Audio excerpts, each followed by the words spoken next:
বাংলাদেশের মুসলমানেরা, বাংলাদেশি ভাইয়েরা, তোমরা দরকার ঘাস খেয়ে হলেও সীমান্ত রক্ষার জন্য অস্ত্র বানাও।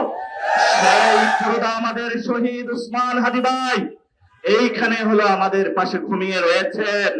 উনি আমাদের দেখছেন, উনি আমাদেরকে বলে গিয়েছিলেন, ইনসাফের ডাক দিয়েছিলেন, বাংলাদেশের পক্ষের আজাদীর আন্দোলনে ডাক দিয়েছিলেন।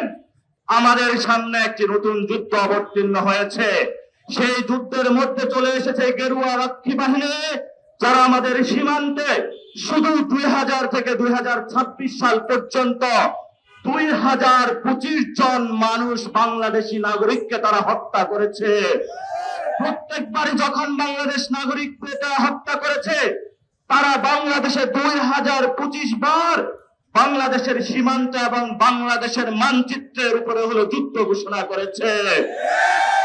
আমাদের যিনি বর্তমান সরকার, ওনারা বলেছিল সবার আগে বাংলাদেশ, সবার আগে বাংলাদেশ আপনি মুখে বলেন, আর সীমান্তে যখন মানুষ মরে তখন আপনার বক্তব্য এবং কাজ হলো সাংঘর্ষিক।